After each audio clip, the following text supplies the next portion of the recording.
So you've reached the point where you're all done with your work in Premiere and now it's time to export your project. So the first thing you need to do is actually choose a sequence. We can't export our project to a video. We need to choose a sequence in which to do that.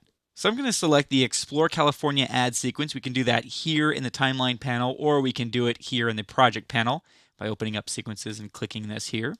And then we go to the file menu and choose Export Media. This opens up the very powerful Export Settings dialog box, which allows you to actually preview your project with a little current time indicator here. We can actually scrub through, give that a second to render. And so here's a frame from earlier in our project, 7 frames and 18 seconds in to be exact. I'll show you later on in this chapter how you can customize the amount or the portion of your sequence that you export.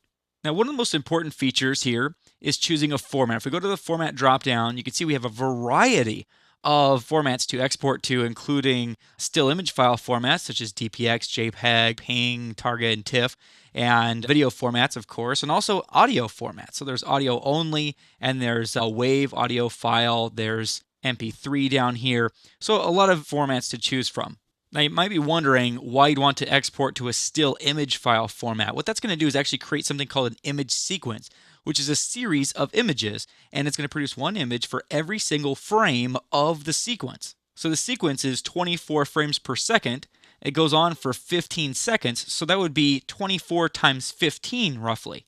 That's a lot of images. However, image sequences are very helpful, and again, also later in this chapter, I'll explain that as well. So we need to pick a format here. I'm just going to leave this set to QuickTime for now. And once we choose a format, most of these formats have associated presets that you can choose if you'd like to. These can be especially helpful if you're new to the world of video and aren't sure exactly which format to choose. So if you know you're going to create a widescreen project for NTSC, you could just choose NTSC DV widescreen, for example. To choose a name for your file output and to choose where to save it, click on Output Names Hot Text right here.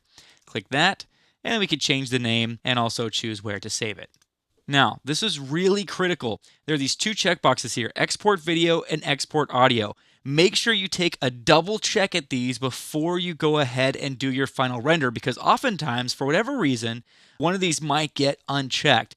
And so if you want to render audio and you spend all this time, maybe hours, rendering video, and you only export the video when it's all said and done, you're going to be very frustrated to find out that there's no audio there. So again, just double check to make sure you export video and audio if that's what you want. Or again, you could selectively choose what you want. You might want just audio, or you might want just video, which is fine as well. So again, be aware of these two checkboxes.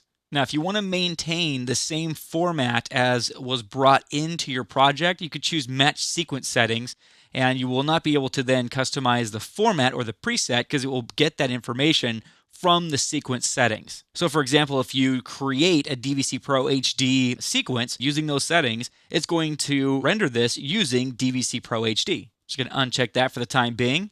The last thing to be aware of is that we have these tabs down here for more advanced users. And again, later on in this chapter, I'm going to be getting into these. So once we're all ready and our project's done, we're done with the export settings dialog box, then we have two buttons here that we can choose to use.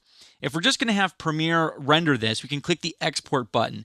That will tie up Premiere and keep Premiere busy for a while.